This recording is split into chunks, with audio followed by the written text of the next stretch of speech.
இயேசுவே புகலிடம், நம் இயேசுவே புகலிடம். இயேசுவே புகலிடம், நம் இயேசுவே புகலிடம்.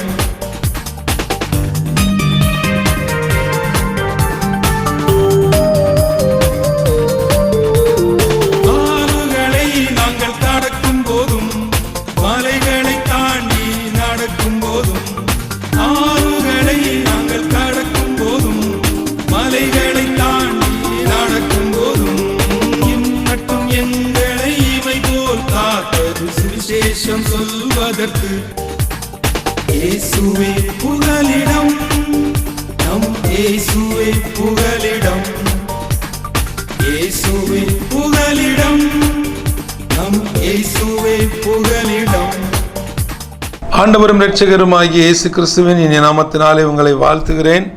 இயேசுவே புகலிடம் நிகழ்ச்சியின் மூலமாக உங்களை சந்திப்பதில் நான் பெரும் மகிழ்ச்சி அடைகிறேன். விசேஷமாக இன்றைக்கும் கூட உங்கள் மத்தியில் இந்த வார்த்தையை பகிர்ந்து கொள்வதற்கு தேவன் பாராட்டின இரக்கங்களுக்காக நான் கர்த்தரை துதிக்கிறேன், மகிமைப்படுத்துகிறேன். விசேஷமாக இந்த நாட்களிலையும் கூட நாம் இயேசு சிலுவையிலிருந்து மொழிந்த வசனங்களை அதிகமாய் பிரதானப்படுத்தி கொண்டிருக்கிறோம். இந்த பிரதானப்படுத்துவது நம்முடைய விசுவாசிகளுக்கு ஒரு விசை கூட விசுவாச அஸ்திபாரத்திலே வளருவதற்கு பிரயோஜனப்பட்டாலும், நான் எப்பொழுதும் ஒவ்வொரு முறையும் நான் சொல்லுவது, ஒவ்வொருவரும் ஒரு ஆத்மாவையாவது ஆதாயப்படுத்த வேண்டும் என்ற ஒரு உணர்வு நமக்குள் வர வேண்டும். எப்படி பிள்ளைகள் ஒரு வருஷம் ஃபுல்லாக படித்தாலும், 7 மாதம் 8 மாதம் படித்தாலும், அந்த கடைசியில் பரீட்சை எழுதக்கூடிய நேரத்தில் ஒரு பதட்டம், ஒரு படபடப்பு, நமக்கு என்ன ரிசல்ட் வருமோ அப்படிங்கிற ஒரு எண்ணம் வருவது போல விசுவாசிகளாகிய நமக்கும் இந்த இயேசுடைய பாடு மரணங்களை தியானிக்கும் பொழுது, அவருடைய அந்த சிலுவை மரணம், அவருடைய பாடு மரணம், அவருடைய அந்த உயிர்த்தெழுதல், இதெல்லாம் நமக்குள்ளால ஒரு படபடப்பையும் ஒரு அங்கலாய்ப்பையும், என்னுடைய மரணம், எனக்கு வாழ்க்கை என்ன ஆகும், இங்கே கண்ணை மூடுனா அங்கே கண்ணை திறப்பனா, இப்படிப்பட்ட பல பதட்டங்கள் நமக்கு இருப்பதும் வருவதும் அவசியம்தான். ஆனால் இதனூடாக, இந்த படபடப்புக்கு ஊடாக, இந்த பதட்டத்துக்கூடாக எப்படியாகிலும் ஒருவரையாவது அழிவிலிருந்து, அக்னியிலிருந்து, அறியாமையிலிருந்து மீட்டெடுப்பது தான் நம்முடைய பெரிய ஒரு காரியமாக இருக்கிறது, நமக்கு கொடுக்கப்பட்ட ஒரு கடமையாக இருக்கிறது. தொடர்ச்சியாக நீங்கள் பார்க்கும் பொழுது, இந்த சிலுவையிலிருந்து சொல்லப்பட்ட வார்த்தைகளை நீங்கள் மையப்படுத்தி பார்க்கும் பொழுது, அங்கே மன்னிப்பின் மகத்துவத்தை நீங்கள் பார்க்க முடியும். அடுத்ததாக அங்கே நம்முடைய விசுவாசத்தை அளவுகோல், நம்முடைய விசுவாசத்தினுடைய வளர்ச்சி நிலையை குறித்து நீங்கள் 2வது வசனத்தில் நீங்கள் யோசிக்க முடியும். அடுத்ததாக நாம் நிறைவேற்ற வேண்டிய அல்லது நம்முடைய வாழ்வில் நாம் ஆற்ற வேண்டிய சில பொறுப்புகளை, சில கடமைகளை ஞாபகப்படுத்தக்கூடிய காரியமாக இருக்கிறது. அதனை தொடர்ந்து பாவம் செய்யாதபடிக்கு பரிசுத்தமான ஒரு வாழ்வுக்கு நேராய் நம்மை தேவன் அழைக்கிறார். 5வது வசனத்தில் ஆத்தும தாகம் நமக்கு இருக்க வேண்டும் என்பதையும், அந்த ஆத்தும தாகம் இருப்பது மாத்திரமல்ல, அதுவே வசனம் சொல்ல முடியாத இடங்களுக்கு, இயேசுவை அறிவிக்க முடியாத இடங்களையும் நம் கவனத்தில் கொள்ள வேண்டும் என்று சொல்லக்கூடிய தாகத்தை மையப்படுத்தக்கூடிய காரியமாக இருக்கிறது. அடுத்தது அவருடைய சித்தத்தை நாம் நிறைவேற்ற வேண்டும் என்பதில் கவனமாக இருந்திருக்கிறார். பிதாவினுடைய சித்தத்தை குமாரனாகிய இயேசு நிறைவேற்றுகிற அந்த சித்தம் நிறைவேறக்கூடிய காரியம். கடைசியாக 7வது காரியத்தை பார்க்கும் பொழுது, அது ஒப்பு கொடுக்கிற அந்த ஒப்பு கொடுத்தலின் மகத்துவம் என்ற காரியத்தை நாம் பார்க்க முடியும். என் அன்பு தேவ பிள்ளைகளே,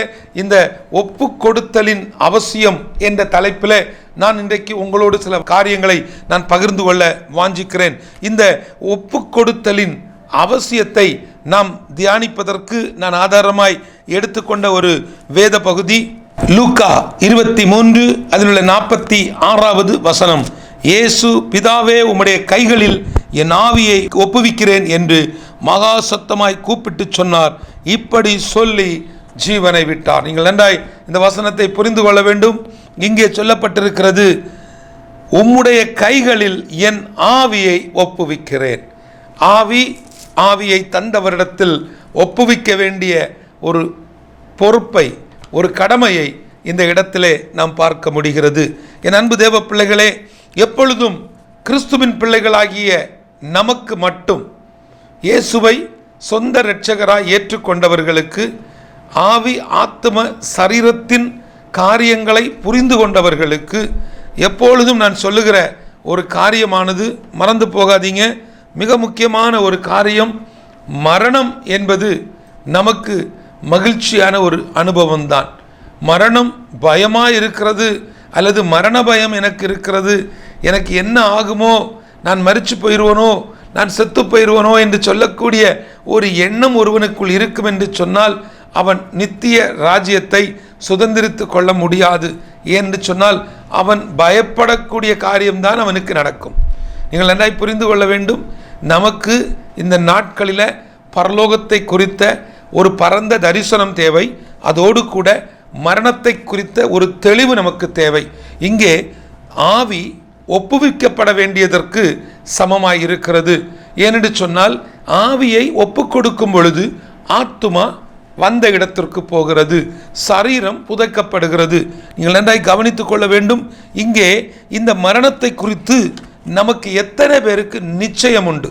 அது மிக அவசியமான ஒரு காரியம். இயேசுவினுடைய பாடு மரணம் ஒவ்வொரு வருஷமும் நாம் கலண்டரை பார்த்து இந்த டேட்டுன்னு சொல்லி நம்ம அனுசரிக்கிறோம். இந்த மாதம் இந்த டேட்டில் அது வருது, அது ஒரு குட் ஃப்ரைடே, முந்தின நாள்லேருந்தே நம்ம எல்லாரும் என்ன செய்கிறோம், அந்த காரியங்களை தியானிக்கிறோம், அதை குறித்து யோசிக்கிறோம். அதில் சிலர் 40 நாட்கள் உபவாசிக்கிறார்கள், சிலர் தங்களை ஒருத்து அந்த பணங்களை சேகரித்து ஏழைகளுக்கு திக்கற்றோர்களுக்கு கொடுக்கிறார்கள், சபைகளுக்கு கொடுக்கிறார்கள். இது எல்லாவற்றையும் தாண்டி நாம் பார்க்கும் பொழுது மிக முக்கியமான ஒரு காரியம், என் அன்பு தேவ பிள்ளைகளே, வசனத்தின்படி நாம் செய்யக்கூடிய ஒன்றே ஒன்று இந்த ஆவியை ஒப்பு கொடுக்கிற ஒரு அனுபவம். இங்கே இந்த வசனத்தில் நமக்கு மிகவும் தெளிவாக சொல்லப்பட்டிருக்கக்கூடிய ஒன்று, அவர் மகா சத்தமாய் கூப்பிட்டு சொன்னது மட்டுமல்ல, இப்படி சொல்லி ஜீவனை விட்டார். அப்போ இந்த ஆவியை ஒப்பு கொடுத்த உடனே இந்த ஜீவன் நின்று போனது.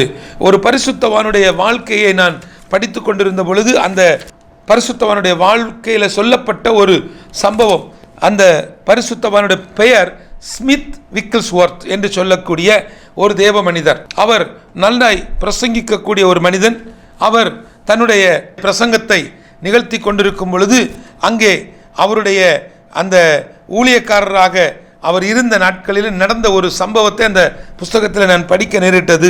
எப்படின்னு சொல்லலாம், ஒரு நாள் அவர் ஊழியத்திற்காக ஒரு குறிப்பிட்ட ஒரு இடத்துக்கு அவர் சென்றிருந்தார். அங்கே போன இடத்துல திடீர்னு ஒரு செய்தி வந்தது, உங்கள் மனைவி மரித்து போனாங்க அப்படின்னு. அப்போது இவருக்கு அந்த செய்தி அறிவிக்கப்பட்ட உடனே அவர் அந்த செய்தியை கேட்டுட்டு அவர் சொன்னாரா, நான் இதை முடிச்சுட்டு நான் உடனே வந்துடுறேன் அப்படின்னு சொல்லிட்டு அந்த ஊழியத்தை நிறைவேற்றிட்டு, நல்லா புரிந்து கொள்ளணும், என்ன காரியத்திற்காக தேவன் அவரை ஒரு ஊழியத்துக்கு போக சொல்லியிருக்காரோ அந்த காரியத்தை முடிச்சுட்டு அவர் என்ன செய்திருக்கிறார், தன்னுடைய மனைவியை அவர்கள் அடக்கம் பண்ணுவதற்காக ஆயத்தப்படுத்தி வைக்கப்பட்டிருந்த அந்த அறைக்குள்ளே போயிருக்கிறார். அங்கே போயிட்டு அவர் எல்லாரையும் அப்படியே சுற்றி பார்த்துட்டு, அதில் விசுவாசிகள் அவிசுவாசிகள் நிறைய பேர் இருந்திருப்பாங்க இல்லையா, குடும்பத்தில் உள்ளவர்களை மட்டும் அந்த ரூமில் விட்டுட்டு மிச்சம் எல்லாரையும் வெளியே போக சொல்லிட்டார். வெளியே போக சொல்லிட்டு அந்த மரணித்து கிடக்கக்கூடிய அந்த தன்னுடைய மனைவியை அவர் பார்க்கிறார். அப்படியே அவர் பார்த்துட்டு அந்த மனைவியை பார்த்த உடனே அவருடைய இருதயத்துக்குள்ளால அவருடைய ஒவ்வொரு நினைவுகள் வரும் இல்லையா, அவருக்கு நினைவு வந்தது என்னன்னா, அந்த மனைவியை பார்த்த உடனே இவள் மூலமாக தான், இந்த மனைவி மூலமாகத்தான் நாம் ரட்சிக்கப்பட்டு, இவள் மூலமாகத்தான் இந்த சுவிசேஷத்தை அறிந்து நாம் ஒரு ஊழியக்காரனாக இன்றைக்கு மாறி இருக்கிறோம். அப்படிப்பட்ட இவள் மரித்து கிடக்கிறாளே என்று சொல்லி அவர்களுடைய அந்த மரித்து போன அந்த சடலத்துடைய கையை அவர் பிடித்து கொண்டார். பிடித்து கொண்டு சொன்னார், மரணமே, இயேசுவின் நாமத்தில் உன்னை நான் கடிந்து கொள்ளுகிறேன் என்று சொல்லி அவர் ஜெபித்த மறுகணமே அவருடைய மனைவி கண் விழித்தாள். நடந்த சம்பவம் கட்டுக்கதை அல்ல, இது எழுதப்பட்ட ஒரு சரித்திரம். அந்த சரித்திரத்தில் சொல்லப்பட்டிருக்கிறது, அவர் மனைவிக்குள்ளால ஜீவன் வந்து விட்டது. அப்படியே அவர்கள் படுக்கையிலிருந்து எழும்பி அப்படி உட்கார்ந்து இருக்கிறாங்க. எங்க நல்லா புரிந்து கொள்ளணும். அப்பொழுது ஆண்டவருடைய பிரசனத்தை அவர் உணர்ந்து கொண்டிருந்த அந்த நேரம் ஆண்டவராகிய தேவன் அவர் மத்தியில் வெளிப்பட்டார். அவர் சொன்னார், மகனே, இந்த உலகத்தில் என் மகள் பட்ட பாடுகள், போராடின போராட்டங்கள் எல்லாமே முடிந்தது. இனி அவள் என்னுடைய சமூகத்தில் வந்திருந்து இளைப்பாறட்டும், நீ அவளை விட்டுவிடு என்று சொல்லி தேவன் அவரிடத்தில் ஒரு காரியத்தை வைக்கிறார். அப்போ இவர் சொல்லுகிறார், அவருடைய கோரிக்கைகளை சொல்லுகிறார். என் மனைவி என் கூட இருந்தால் இன்னென்ன காரியங்கள் நடக்கும், மனைவி என்னோடு கூட இருந்தால் இன்னென்ன காரியங்கள் செயல்படும், இப்படி சில விஷயங்களை சொன்ன பொழுது அவருடைய மனைவி சொல்லுகிறாங்க, இல்லைப்பா இது எனக்கும் தெரியுது, என்னுடைய ஊழியம் முடிந்து விட்டது, எனக்கு நான் போராடின அந்த நல்ல போராட்டத்தை நான் போராடி இருக்கிறேன், என்னுடைய ஓட்டத்தை நான் முடித்திருக்கிறேன், இனி நான் கர்த்தரோடு கூட இருந்து இளைப்பாற விரும்புகிறேன், நீங்கள் என்னை அனுப்பி வையுங்கள் என்று சொல்லி அந்த சகோதரி, அதாவது அவருடைய மனைவி அப்படி கேட்ட பொழுது இவரால் ஒன்றுமே சொல்ல முடியலை.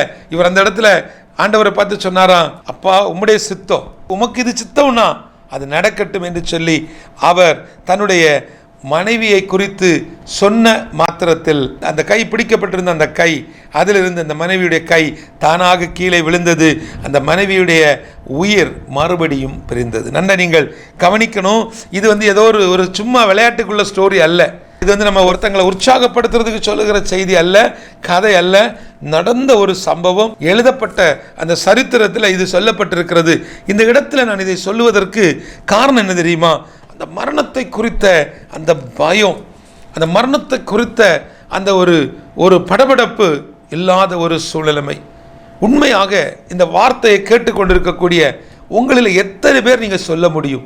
எத்தனை பேர் நீங்கள் சொல்ல முடியும், மரணத்தை குறித்து எனக்கு பயம் இல்லை, எனக்கு மரணத்தை குறித்த எனக்கு ஒரு தைரியம்தான், எனக்கு ஒரு பெரிய நம்பிக்கை உண்டு, நான் வாழ்ந்த வாழ்க்கையில் நான் நல்ல ஒரு போராட்டத்தை நான் போராடி இருக்கிறேன், நிச்சயமாக எனக்கான கிரீடம் உண்டு என்று சொல்லக்கூடிய அந்த நம்பிக்கை நமக்கு எத்தனை பேருக்கு இருக்குது சொல்லுங்களேன்?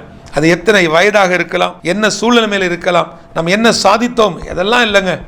மரணம் எப்பொழுது வந்தாலும் அதை சந்திப்பதற்கு நான் ஆயத்தமாக இருக்கிறேன் என்று சொல்லக்கூடிய அந்த ஒரு நிச்சயம் நம்ம எத்தனை பேருக்கு உண்டு என்பதை நாம் யோசித்து கொள்ள வேண்டும். என் அன்பு தேவஜனமே, சமீபத்தில் நான் ஒரு குடும்பத்தில் தகப்பனாரை இழந்து தவித்த அந்த ஒரு குடும்பத்தை நான் சந்திக்க நேர்ந்தது.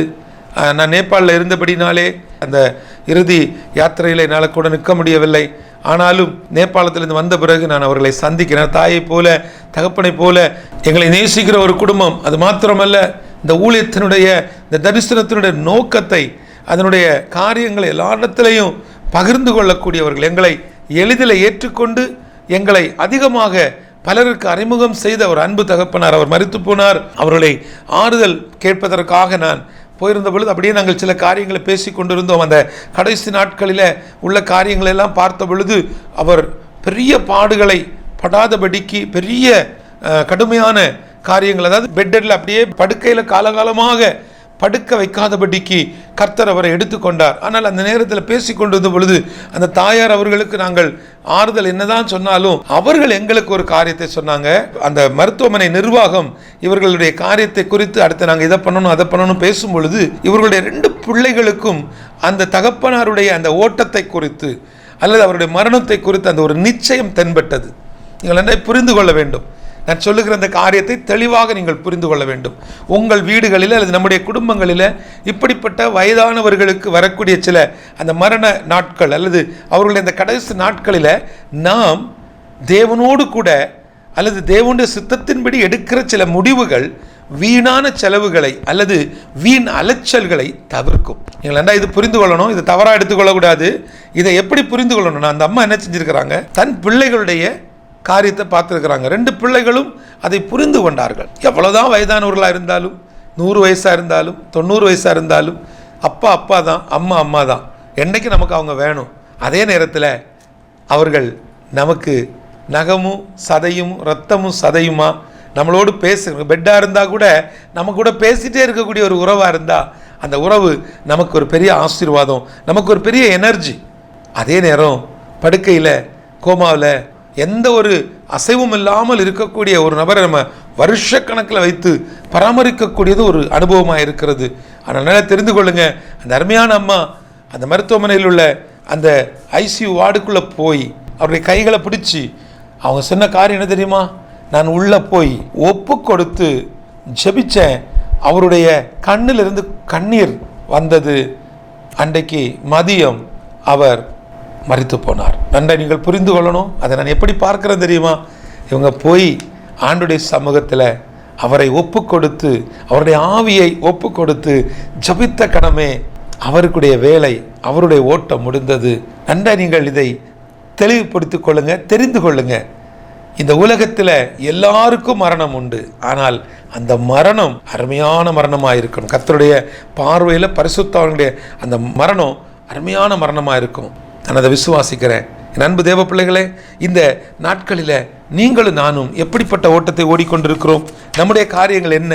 நாம் எப்படி இருக்கிறோம்? என்னோட திருப்பிக் கொள்ளுங்க. இன்னும் ஒரே ஒரு வசனம், 2 தீமோத்தேயு 4வது அதிகாரத்தில் உள்ள ஒரு 3 வசனங்களை நான் உங்களுக்கு இதில் சொல்ல போகிறேன். 6, 7, 8. நான் இப்பொழுதே பானபலியாக வார்க்கப்பட்டு போகிறேன், நான் தேகத்தை விட்டு பிரியும் காலம் வந்தது.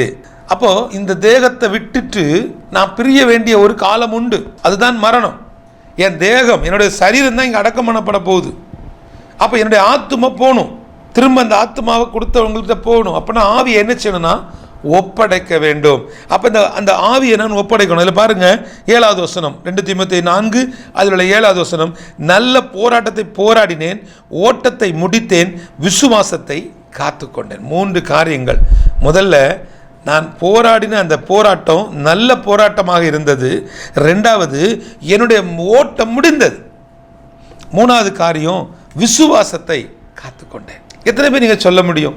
அதாவது நான் இன்னும் இருக்கணும், நான் இன்னும் கொஞ்ச நாள் இருக்கணும், நான் என்னுடைய மகனுடைய வாழ்க்கையை நான் பார்க்கணும், என் மகளுடைய கல்யாணத்தை பார்க்கணும், என்னுடைய பேரப்பிள்ளையை பார்க்கணும், அடுத்தது பேரப்பிள்ளை நல்லா படிக்கணும், பேரப்பிள்ளை ஸ்கூலுக்கு போகிறத பார்க்கணும், அப்புறம் காலேஜுக்கு போகிறத பார்க்கணும், அப்புறம் பேரப்பிள்ளைக்கு ஒரு திருமணத்தை பார்க்கணும். அப்புறம் சொல்லுவாங்க, இவ்வளோ நாள் இருந்துட்டேன், எனக்கு அந்த பேரப்பிள்ளைக்கு ஒரு குழந்தை. அப்போ இவங்க ஆல்மோஸ்ட் பூட்ட நாயாச்சு. அப்போ நான் சொல்லுகிற காரியம், கர்த்தர் உங்களுக்கு அப்படிப்பட்ட ஒரு சித்தத்தை வச்சு உங்கள் ஆயுசு நாட்களை பெருக பண்ணி, அன்றைக்கு எசேக்கியா கொடுத்தது போல் உங்களுக்கும் 15 வருஷத்தை கூட்டி கொடுத்து 70, 80, அப்புறம் 80க்கு அப்புறம் ஒரு 15, 95 வயசு நீங்கள் வாழ்ந்துக்கிடலாம். அதில் பிரச்சனை இல்லை. அது தேவன் உங்களுக்கு கொடுக்கக்கூடிய காலங்கள் அவருடைய கரத்தில் இருக்கிறது. அவர் உங்களுக்காக தந்த காரியம். ஆனால் அதை அப்படிப்பட்ட அந்த காலங்களை, அந்த காரியங்களில், அந்த நாட்களில் எப்பொழுதும் அந்த மரணத்தை குறித்த காரியத்தில் நமக்கு ஒரு நிச்சயம் இருக்க வேண்டும். எப்போ மரணம் வந்தாலும் சந்திக்க ரெடியாக இருக்கணும். அந்த மரணத்தை ஏற்றுக்கொள்ள நம்ம ஆயத்தமாக இருக்க வேண்டும். அந்த நேரம் ஒரு படபடப்பு அல்லது ஒரு அங்கலாய்ப்பு நமக்குள்ள வந்து அது விரக்தியாக மாறி அது மரண பயத்தை கொண்டு வந்து நம்மிடத்தில் இருக்கக்கூடிய தெய்வீக சாயலை மாற்றி நம்முடைய உள்ளான மனிதனுக்குள்ள சுபாவம் மாறி முக நாடி வேறுபட்டு நம்முடைய வாழ்க்கை ஒரு விதமான அலங்கோலத்துக்கு நேராக திரும்பிடக்கூடாது. ஏன்னா நீங்கள் வாழுகிற நாட்கள் அவ்வளவு அழகான ஒரு வாழ்க்கையை வாழ்ந்திருப்பீங்க, அவ்வளவு பரிசுத்தமான ஒரு வாழ்க்கையை வாழ்ந்திருப்பீங்க, பலருக்கு பிரயோஜனமாக வாழ்ந்திருப்பீங்க, பலருடைய வாழ்க்கையில் நீங்கள் ஒளி ஏற்றுகிறவர்களாக, பலருக்கு வழிகாட்டினவர்களாக நீங்கள் வாழ்ந்தீர்கள். ஆனால் அந்த கடைசி நாளில் பார்த்தீங்கன்னா அப்படியே மாறிடுவாங்க. ஒரு பெரிய மாற்றம் வந்துடும். அதில் சில அங்கிள் ஆண்டி கொஞ்சம் ரொம்ப வயசானவர்கள் பண்ணக்கூடிய சில காரியங்கள் ரொம்ப மனதை கஷ்டப்படுத்தும். வரக்கூடிய நபர்களிடத்தில் தங்கள் பிள்ளைகளை குறித்து, மகனை குறித்து, மகளை குறித்து, பேரப்பிள்ளைகளை குறித்து தங்களுடைய ஆதங்கங்களை கொட்டிடுவாங்க. மனசில் உள்ள எல்லாத்தையும் சொல்லிடுவாங்க. நம்ம வாழணுங்கிறதுக்கு அந்த ஒரு காரியத்தில் சொல்லிடுறோம். ஆனால் நம்முடைய மரணத்துக்கு பிறகு இந்த பிள்ளைகள் நீங்கள் சொன்ன சில வார்த்தைகளை, நீங்கள் சொன்ன சில பழிகளை, நீங்கள் போட்ட சில சாபங்களை சுமக்க நேரிடுமே. யோசிச்சு பாருங்களேன். இங்கே எவ்வளவு அழகான ஒரு காரியம். அந்த திட்டம், அவருக்கு கொடுக்கப்பட்ட அந்த மிஷன், அதை அழகாக கம்ப்ளீட் பண்ணியாச்சு. என் அன்பு தேவ பிள்ளைகளே, உங்களுக்கு கொடுக்கப்பட்ட அந்த ஓட்டத்தை நீங்கள் எப்படி ஓடுகிறீர்கள் யோசிச்சு பாருங்களேன். நான் இதை எப்படி பார்க்குறேன்னா, எனக்கு தந்த ஊழியம், எனக்கு தந்த குடும்பம், எனக்கு தந்த வேலை, என் கையில் ஒப்படைச்ச காரியம், அதுதான் ஆவி. அந்த ஆவி வேலை முடிஞ்சிருச்சுன்னா அதை ஒப்படைக்கணும். ப்ராஜெக்ட் முடிஞ்சிருச்சுன்னா ப்ராஜெக்டை ஒப்படைக்கணும். நான் ஒரு ப்ராஜெக்டை கொடுத்தா தான் அந்த ப்ராஜெக்டுடைய வேல்யூ தெரியும். எனக்கு கொடுக்கப்பட்ட அந்த ஆவி ஆத்ம சரீரத்தில் அந்த ஆவியை நான் ஒப்படைக்கும் பொழுதுதான் என் ஆத்மாவுக்கு நல்ல ஒரு இளைப்பாறுதல் கிடைக்கும். நீங்கள் இதை புரிந்து கொள்ளுங்கள். பல நேரங்களில் இந்த வயதானவர்கள் அநேகர் இந்த வார்த்தையை நீங்கள் கேட்டுக்கொண்டீங்க, நீங்கள் தவறாக எடுக்கக்கூடாது. இதை எப்படி பார்க்கணும்னு சொன்னால், அந்த ஒரு சமாதானத்தை நீங்கள் கொண்டு வரணும். சிலருக்கு உடல் வலிமை இல்லாதது நிமித்தம், சிலருக்கு தங்களுடைய வயது நிமித்தம் சில குளறுபடிகள் வருவது உண்டு. நரம்பு தளர்ச்சி நிமித்தம், அல்லது அவர்களிடத்தில் இருக்கக்கூடிய சில ஹார்மோன்ஸ் அல்லது சில குறைவுகளின் நிமித்தம் அவர்களிடத்தில் சில காரியங்கள் மாறும். தங்களுடைய பழைய வயதுக்கு போயிடுவாங்க. வாயில் வந்ததை பேசி கொண்டிருப்பார்கள். அதுபோல் பலகீனப்பட்டவர்களை அல்ல நான் இந்த இடத்துல சொல்லுவது. நன்றாக இருக்கக்கூடிய சிலரும் நல்ல பலனோடு இருக்கக்கூடிய சிலரும் தங்களுடைய சில அவசரத்து நிமித்தம், தங்களுடைய சில கவலையினத்து நிமித்தம் ஒரு அவசரத்தில் சில வார்த்தைகளை நம்ம விட்டுடுறோம். நம்முடைய ஆவியை ஒப்புவிப்பதற்கு ஆயத்தமாக இருக்க வேண்டும். என்னை யாரும் கண்டுகொள்ளவில்லை, என்னை யாருமே திரும்பி பார்க்கல, என் பென்ஷன் பணத்தை மட்டும்தான் வாங்குறாங்க, எல்லாருக்கும் என் பணத்துக்கு மேலே தான் கண்ணு, என் மருமக இப்படி, என் மருமகன் இப்படி, என் பேரப்பிள்ளைகள் இப்படின்னு சொல்லிட்டு நம்ம என்ன செஞ்சுருவோம்? அந்த கடைசி நாட்களில் அவசரப்பட்டு விடுகிற வார்த்தைகள் நம் பிள்ளைகளின், நம் தலைமுறையின் அவசியத்தை இந்த சமுதாயம் கண்டுகொள்ளாமலே போய்விடும். ஏன்னா மக்களுக்கு வாயில மெல்லுறதுக்கு ஏதாவது ஒரு காரியம் கிடைச்சிட்டுனா போதும், அதை வைத்தே பேசி கொண்டு இருப்பார்கள். மரண வீடுகளில் நம்ம போகும் பொழுது ஒரு பக்கம் அவரை பற்றி நல்லா பேசிகிட்டு இருப்பாங்க, ஒரு பக்கம் அவரை பற்றி தப்பாக பேசி கொண்டு இருப்பாங்க, ஒரு பக்கம் அவர் யாருன்னே தெரியாமல் நின்று கொண்டு இருப்பாங்க, இன்னொரு பக்கம் நடக்க வேண்டிய காரியங்களை குறித்து யோசித்து கொண்டு இருப்பாங்க. ஆனால் நான் ஒரு காரியத்தை சொல்லுகிறேன், யாராக இருந்தாலும் இந்த மரணத்தை குறித்த ஒரு தெளிவு இருக்கணும். எல்லாவற்றுக்கும் மேலே ஆவியை ஒப்பு கொடுக்கும் பொழுது நம்முடைய ஒட்டுமொத்த போராட்டத்தினுடைய அந்த ஓட்டம் நிறைவு பெறுகிறது. அதுதான் இந்த உலகத்தில் நம்ம வாழ்ந்ததற்குரிய ஒரு பெரிய ஒரு அடையாளமாய் இருக்கிறது. இங்கே இன்னொரு காரியத்தை நான் உங்களுக்கு சொல்ல முடியும். இந்த ஒப்பு கொடுத்தலுடைய ஒரு முக்கியத்துவம் அல்லது இந்த ஒப்பு கொடுத்தலுடைய ஒரு அவசியத்தை நீங்கள் புரிந்து கொள்ள வேண்டும். ஏன்னு சொன்னால் இந்த ஒப்பு கொடுத்தலுடைய மிகப்பெரிய ஒரு அவசியம், நாம் இந்த உலகத்தில் வாழ்ந்தோம், இந்த உலகத்தில் நான் வாழ்ந்ததற்குரிய ஒரு அடையாளம் என்பதை இந்த சமுதாயம் கண்டுகொள்ள வேண்டும். வாழுகிற நாட்களில் நன்மை செய்வதில், வாழுகிற நாட்களில் மற்றவர்களுக்கு நன்மை செய்வது மாத்திரமல்ல, இந்த உண்மையான சத்தியத்தை எடுத்து சொல்லுவதில் நாம் ஞானமாக இருக்க வேண்டும். இங்கே கடைசியாக ஒரு வசனம் சொல்லப்பட்டிருக்கிறது, 2 தீமோத்தேயு 4:8, இது முதல் நீதியின் கிரீடம் எனக்காக வைக்கப்பட்டிருக்கிறது. எத்தனை பேர் நீங்கள் சொல்ல முடியும், எனக்கு அந்த கிரீடம் உண்டு, அந்த கிரீடம் எனக்கு நிச்சயமாய் உண்டு, எனக்கான அந்த ஜீவ கிரீடம் அவர் எனக்கு தருவார். ஏனென்று சொன்னால் என்னுடைய ஓட்டம் அப்படிப்பட்ட ஓட்டம், நான் வாழ்ந்த நாட்களில் செய்த காரியங்கள் அப்படிப்பட்டதா இருக்கிறது என்று சொல்லி எத்தனை பேர் நீங்கள் சொல்ல முடியும்? ஒருவேளை உங்கள் வாழ்வில் நான் இன்னும் ஆயத்தப்படலை, இன்னும் என்னுடைய வாழ்க்கையில் சில காரியங்கள் இருக்கிறது, இன்னும் நான் பாவத்தில் இருக்கிறேன், இன்னும் என்னுடைய வாழ்க்கையில் அசுத்தங்கள் காணப்படுகிறது, இன்னும் அருவருப்புகள் இருக்கிறது, இன்னும் தேவனுக்கு பிரியமில்லாத சில காரியங்கள் என்னிடத்தில் இருக்கிறது என்று சொல்வீர்கள் என்று சொன்னால், இந்த வார்த்தைகளை குறித்து தியானிக்க போகிற இந்த நாட்களில் இந்த 7வது வசனத்தில் உள்ள அந்த ஒப்பு கொடுத்தலுடைய ஒப்புவித்தலுடைய அந்த அவசியத்தை நீங்கள் புரிந்து கொண்டு அந்த ஆவியை ஒப்பு கொடுப்பது போல நீங்கள் உங்களையே அவருடைய சமூகத்தில் ஒப்பு கொடுக்கும் பொழுது நிச்சயமாய் அவர் உங்கள் வாழ்க்கையில் இடைபடுவார், அவர் உங்கள் வாழ்க்கையை மாற்றுவார், அவர் உங்களுக்காகவே ஒரு புதிய வாசலை திறப்பார். இதுவரை நீங்கள் கண்டிராத சில அனுபவங்களில், இதுவரை நீங்கள் கண்டிராத சில பகுதிகளில் அந்த சுக வாழ்வு துளிர்க்கக்கூடிய அனுபவத்தை நீங்கள் காண்பீர்கள். ஜெப வாழ்க்கையில் ஒரு வித்தியாசத்தை காண்பீர்கள். இன்னும் பலருக்கு பிரயோஜனமாய் வாழக்கூடிய ஒரு நல்ல மனதுடைய ஒரு மனிதனாக கர்த்தர் உங்களை உயர்த்துவார். என் அன்பு தேவ பிள்ளைகளே, இந்த காலங்கள், இந்த நாட்கள் அல்லது ஒவ்வொரு வருடத்திலையும் யாராவது ஒருவருக்கு நான் இயேசுவை சொல்லுவேன், நான் சுவிசேஷத்தை அறிவிப்பேன், சமயம் வாய்த்தாலும் சமயம் வாய்க்காவிட்டாலும் நான் அவரை பிரசங்கிப்பேன் என்று சொல்லக்கூடிய வைராக்கியம் நமக்கு இருக்க வேண்டும். வாழுகிற வாழ்வில் நான் நல்ல போராட்டத்தை போராடினேன், என்னுடைய ஓட்டம் முடிந்தது, நான் நிச்சயமாய் அந்த நித்திய கிரீடத்தை, அந்த ஜீவ கிரீடத்தை பெற்றுக் கொள்ளுவேன் என்று சொல்லக்கூடிய நிச்சயம் உள்ளவர்கள் இன்றைக்கு நம்முடைய இந்த ஆவியை ஒப்பு கொடுக்கிற அந்த அனுபவத்துக்கு நேராய் வரலாம். என் அன்பு தேவ பிள்ளைகளே, அந்த மரணத்தில் ஒரு முகத்தை பார்த்தாலே தெரியும், நல்ல மரணம் அப்படின்னு சொல்லுவாங்க. அங்கே வருத்தம் இல்லை, பசி தாகம் ஒன்றுமே இல்லைங்க.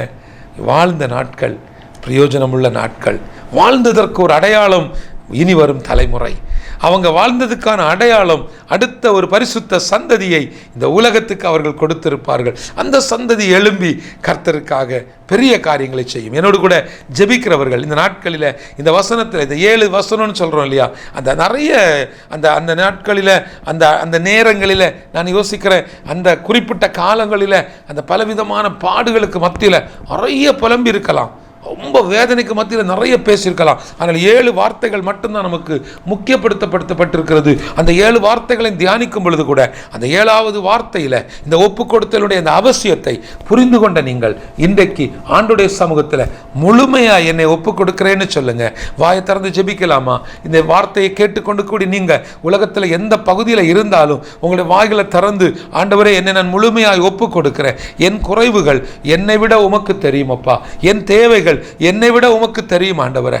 என்னுடைய தனிப்பட்ட காரியங்களை இந்த உலகம் காணாமல் இருக்கலாம். என்னுடைய உள்ளான அலங்கோல ஜீவியத்தை இந்த உலகத்துக்கு தெரியாமல் இருக்கலாம். என் கணவனுக்கு தெரியாமல் இருக்கலாம். என் மனைவிக்கு தெரியாமல் இருக்கலாம். என்னுடைய பெற்றோர்களுக்கு தெரியாம தான் நான் இந்த காரியத்தை செஞ்சுட்டு இருக்கிறேன். ஒருவேளை இப்படிப்பட்ட சூழலுமே நீங்க இருப்பீங்கன்னா உங்க இருதயத்தை தாழ்த்துங்க, உங்களை முழுமையாய் ஒப்பு கொடுங்க.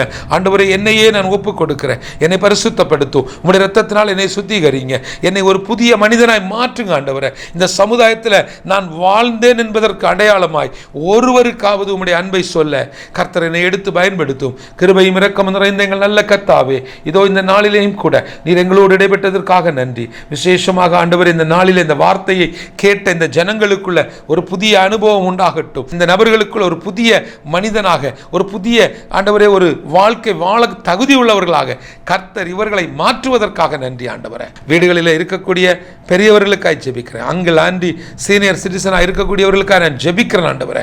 இந்த நாட்களில் நீங்க கொடுத்த இந்த ஆயுசை ஞானமாய் பயன்படுத்த கர்த்தர் கிருபை பாராட்டுங்க. விசேஷமாக ஆண்டவரே, வீணான மருந்து மாத்திரைகள், வீணான செலவுகள், வீணான அலைச்சல்கள் இவர்கள் வாழ்வில் வராதபடிக்கு என் ஆண்டவர் பொறுப்பெடுத்துக் கொள்ளுங்க. பயன்படுத்தக்கூடிய மருந்து மாத்திரைகள், எடுத்துக்கிற ட்ரீட்மெண்ட்கள் எல்லாம் இயேசுவின் இரத்தமாய் மாறட்டும். உச்சம் தலை முதல் உள்ளம் கால் வரைக்கும் இயேசுடைய பரிசுத்த இரத்தத்தினால இவர்களை நாங்கள் மனதார ஆசீர்வதித்து ஜெபிக்கிறோம். அந்த இரத்தம் தெளிக்கப்படட்டும். அந்த சிலுவையில் எங்களுக்காக சிந்தப்பட்ட இரத்தம் இவர்கள் மேல் தெளிக்கப்படட்டும். இவர்களுக்குள்ள ஒரு புதிய அனுபவம் உண்டாகட்டும். பலகீனங்களை கர்த்தர் மாற்றுங்க ஆண்டவரே, மாற்றுங்க. இவர்களுடைய நரம்புகளில் இருக்கக்கூடிய பிரச்சனைகள் மாறட்டும். அந்த நரம்புகளில் இருக்கக்கூடிய தளர்ச்சிகள் மாறட்டும். இந்த நரம்பு தளர்ச்சியினால் வரக்கூடிய ஆண்டவரே, இன்றைக்கு நிறைய அந்த நியூராலஜி சம்பந்தப்பட்ட அந்த பிரச்சனைகளினால் ஆண்டவரே, குடும்பங்களில் ஆண்டவரே, மற்றவர்கள் பராமரிப்பதற்கு கூட மிகவும் கஷ்டப்படக்கூடிய நிலைமையில் இருக்கக்கூடிய யாராக இருந்தாலும் என் ஆண்டவருடைய பரிசுத்த கரம் இப்பொழுதே அவர்களை தொடட்டும். அவர்களுடைய வாழ்வில் ஒரு மாற்றங்கள் உண்டாகட்டும். தானாக ஆண்டவரை மலஜலம் கழிக்கக்கூடிய தன்னால ஆண்டவரை அவர்களை அறியாமலே அவர்கள் போய்கொண்டிருக்கிறாங்க. அப்படிப்பட்ட அந்த அனுபவங்களிலிருந்து அவர்களை நீர் ஒரு புதிய நபர்களாக, ஒரு புதிய மனிதர்களாக அவர்களை மாற்றி என் ஆண்டவர் மீட்டெடுக்க வேண்டும் என்று சொல்லி ஜெபிக்கிறோம். வாயை திறந்து சொல்லுங்க, ஆண்டவரே, எங்களை சரண்டர் பண்ணுகிறோம்ப்பா, எங்களை முழுமையாய் ஒப்பு கொடுக்கிறோம். உங்களுடைய பரிசுத்த கரம் எங்களை தொடட்டும். பரிசுத்த ஆவியானுடைய ஆளுகை உண்டாகட்டும். ஆசீர்வதியும், ஆசீர்வதியும், கிருபையினால் நிரப்புங்கப்பா. ஆண்டவரே, இந்த நாட்களில் நீர் எங்களோடு இடைப்பட்டதுக்காய் நன்றி. உம்முடைய அந்த வார்த்தைகள், சிலுவையிலிருந்து மொழிந்த வார்த்தைகள் எங்கள் வாழ்க்கையை மாற்றட்டும். எங்களை முழுமையாய் ஒப்பு கொடுக்கிறோம். ஒப்புவிக்கக்கூடிய அந்த அவசியத்தை நாங்கள் உணர்ந்து கொண்டிருக்கிறோம். இன்னும் நாங்கள் குறைவுபட்ட எங்கள் நிலைகளை உம்முடைய சமூகத்தில் முழுமையாய் ஒப்பு கொடுக்க எங்களை தாழ்த்துகிறோம். துதி, கனம், மகிமை எல்லாவற்றையும் அப்பா ஒருவருக்கே செலுத்துகிறேன். இயேசுவின் மூலம் ஜெபிக்கிறேன் நல்ல பிதாவே, ஆமேன், ஆமேன். என் அன்பு தேவஜனமே, இன்றைக்கு இந்த வார்த்தையை கேட்ட உங்களுக்காக நான் தொடர்ந்து ஜெபிக்கிறேன். நேபாள் ஊழியத்திற்காக, தரிசனங்களுக்காக ஜெபித்துக் கொள்ளுங்க, தேவைகளுக்காக ஜெபித்துக் கொள்ளுங்க. உங்களுடைய ஜெபம் எங்களுக்கான தேவ பலன்.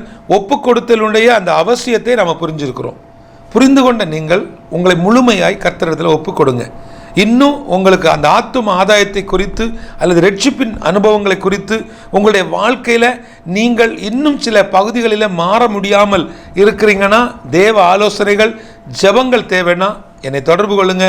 உங்களோடு கூட இணைந்து ஜெபிக்க நாங்களும் ஆயத்தமாக இருக்கிறோம். கர்த்தருக்கு சித்தமானால், கர்த்தருடைய வருகை தாமதிக்குமானால் அடுத்த வாரம் இதே நாள், இதே நேரம், இதே தொலைக்காட்சியில் உங்களை சந்திக்கும் வரை உங்களிடமிருந்து விடைபெறுவது உங்கள் அன்பு சகோதரன் Matthew. May God bless you. காலை முதல் அந்தி மாலை வரை கருத்தாய் ஜெபித்திடுவோம். ஆதி முதல் அந்தம் வரை உம்மையே நம்பிடுவோம். காலை முதல் அந்தி மாலை வரை கருத்தாய் ஜெபித்திடுவோம். ஆதி முதல் அந்தம் வரை உம்மையே நம்பிடுவோம். உமதன்புக்கு என்ன சொல்லுவேன், நாமம் நான் பாடுவேன். உமதன்புக்கு என்ன சொல்லுவேன்,